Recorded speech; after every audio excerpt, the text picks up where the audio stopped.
এই পাশে কোরাইশ, এই পাশে মুসলমানেরা। বিশ্বনবী জ্বালামাই ভাষণ দিলেন, বললেন কুমু ইলা জান্নাতিন আরদুহাস সামাওয়াতি ওয়াল আরদ উইদ্দাত লিল মুত্তাকিন। ও আমার সাহাবারা, ওই জান্নাতের দিকে ছোট, যে জান্নাত আকাশ জমিন বিস্তৃত।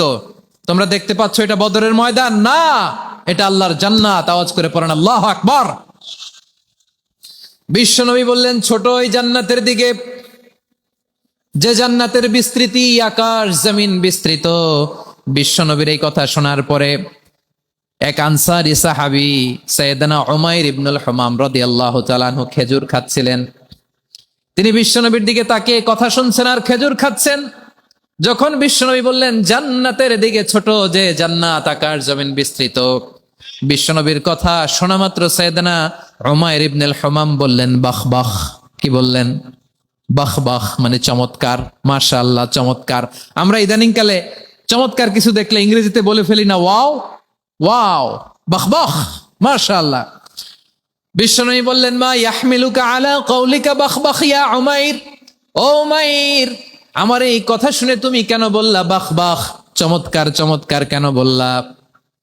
সাইয়েদনা উমাইর ইবনে হুমাম রাদিয়াল্লাহু তাআলা আনহু বললেন ইয়া রাসূলুল্লাহ, আপনার এই কথা শুনে আমি বড্ড খুশি হয়েছি, আর আমি প্রত্যাশা করছি আমি যদি ওই জান্নাতের মালিক হতে পারি তাহলে কতই না ভালো হতো। সুবহানাল্লাহ বলেন। বিশ্বনবী বললেন ছোট ওই জান্নাতের দিকে, যে জান্নাত আকাশ জমিন বিস্তৃত। আপনার এই চমৎকার মুখনিসৃত কথা শুনে আমার হৃদয়ের মধ্যে জান্নাতি হওয়ার বাসনা জেগে উঠলো, এজন্য বলেছি বাহ বাহ, আমি যদি ওই জান্নাতে যেতে পারতাম কতই না ভালো হতো।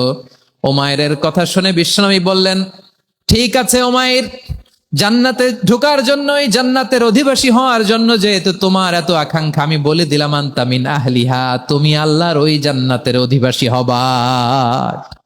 যাও উমাইর, তুমি ওই জান্নাতের অধিবাসী, ওই জান্নাতে তুমি ঢুকবা, তুমি জান্নাতি। তার মানে সহজ কথায় তুমি জান্নাতি। সুবহানাল্লাহ বলেন। যখনই বিশ্বনবী বললেন জান্নাতি, সাইয়েদনা উমাইর রাদিয়াল্লাহু তাআলা আনহু খেজুর খাচ্ছিলেন আর মনে মনে ভাবে বিশ্বনবী যখন ওয়ারেন্টি দিয়েছে, বিশ্বনবী যখন গ্যারান্টি দিয়েছে আমি জান্নাতে যাব, তাহলে হাতে তো এখনো 3টা খেজুর বাকি। এই 3টা খেজুর যদি খাই তাহলে জান্নাতে ঢুকতে দেরি হয়ে যাবে। সুবহানাল্লাহ পড়েন। হাতে কয়টা খেজুর? 3টা খেজুর। বিশ্বনবী বললেন উমাইর আনতা মিন আহলিহা, তুমি ওই জান্নাতের অধিবাসী, তুমি জান্নাতি। উমাইর চিন্তা করলেন আমি জান্নাতি, নবীর মুখ দিয়ে যখন বেরোইছে ওই জান্নাতে তো আমার ঢুকতেই হবে, কিন্তু হাতে 3টা খেজুর খেয়ে যদি জেহাদের ময়দানে যায় তাহলে জান্নাতে যেতে তো দেরি হয়ে যাবে। এই চিন্তা আসা মাত্রই খেজুর 3টাকে তিনি ছুঁড়ে মারলেন, তলোয়ার বের করে আল্লাহু আকবার বলে বদরের ময়দানে ঝাঁপিয়ে পড়লেন। আল্লাহর শত্রুদেরকে কচুকাটা করে এক পর্যায়ে শাহাদাতের সুধা পেয়ে নিজেও জান্নাতি হয়ে গেলেন। পড়েন সুবহানাল্লাহ।